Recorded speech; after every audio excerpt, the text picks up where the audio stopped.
ఇక ప్రశ్నల వర్షం ఫోన్ ట్యాపింగ్ కేసులో సిట్ దూకుడు ప్రభాకర్ రావుపై విచారణ వేగవంతం. ఆధారాలు రాబట్టే యత్నాల్లో అధికారులు 9 మంది అధికారులతో కొత్తగా సిట్ అంట. తెలంగాణలో సంచలనం సృష్టించిన ఫోన్ ట్యాపింగ్ కేసులో సిట్ విచారణ వేగం పెంచింది. ఈ కేసులో తెలంగాణ ప్రభుత్వం తాజాగా కొత్త ప్రత్యేక దర్యాప్తు బృందంను ఏర్పాటు చేసిన విషయం తెలిసిందే. హైదరాబాద్ సిపి సజ్జనార్ నేతృత్వంలో సిట్ విచారణ కొనసాగుతున్న విషయం కూడా తెలిసిందే. ఇక కొత్తగా ఏర్పాటు చేసిన సిట్లో 9 మంది అధికారులు ఉన్నారు. ఈ నేపథ్యంలో సిట్ అధికారులు శనివారం నుంచి కీలక విచారణను ప్రారంభించారు.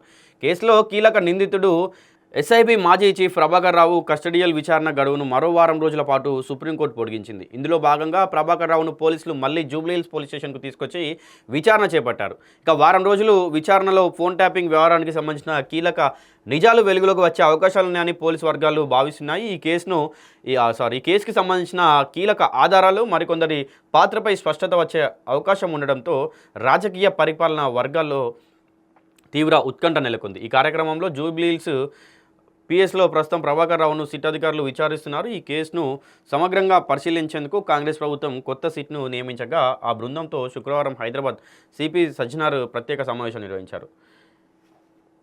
ఈ సమావేశంలో కేసు పురోగతి, విచారణ విధానం, సాంకేతిక అంశాలు, ఆధారాల సేకరణ వంటి పలు కీలక విషయాలపై సిట్ అధికారులకు సిపి స్పష్టమైన దిశానిర్దేశాలు చేసినట్లు తెలుస్తుంది. ఈ మేరకు శనివారం ఉదయం నుంచే పలువురు సిట్ అధికారులు జూబ్లీహిల్స్ పోలీస్ స్టేషన్కు చేరుకొని విచారణ ప్రారంభించారు. అధికారులు ఈ వారం రోజుల పాటు ప్రభాకర్ రావును నిరంతరంగా ప్రశ్నించనున్నారు. సిట్ విచారణను సమర్థవంతంగా నిర్వహించేందుకు బషీర్బాగ్లోని సిసిఎస్ కార్యాలయంలో ప్రత్యేకంగా ఒక రూమ్ను కేటాయించారు. అక్కడే కస్టోడియల్ విచారణ జరగనుంది. ప్రభాకర్ రావును ఈ నెల 25వ తేదీ వరకు కస్టడీలో ఉంచి విచారించేందుకు సుప్రీంకోర్టు అనుమతి లభించినట్లు సమాచారం. ఇప్పటికే ఈ కేసులో అరెస్ట్ అయిన ఇతర నిందితులను కూడా సిట్ అధికారులు పిలిపించి ప్రభాకర్ రావు ఎదుటే ప్రశ్నించారు. గతంలో వారు ఇచ్చిన స్టేట్మెంట్లు, సాంకేతిక ఆధారాల డేటా విశ్లేషణ ఆధారంగా ప్రభాకర్ రావును సమగ్రంగా విచారిస్తున్నారు. ఫోన్ ట్యాపింగ్ కేసులో కీలక పాత్ర పోషించిన వ్యక్తిగా భావిస్తున్న ప్రణీత్ రావుతో కలిపి కూడా ప్రభాకర్ రావును సిట్ అధికారులు ప్రశ్నించనున్నారు. వీరిద్దరి మధ్య జరిగిన సంభాషణలు, ఆదేశాలు అమలైన విధానం, రాజకీయ నేతలు, ఇతరుల ఫోన్ ట్యాపింగ్ అంశాలపై స్పష్టత కోసం అధికారులు దృష్టి సారించినట్లు తెలుస్తుంది.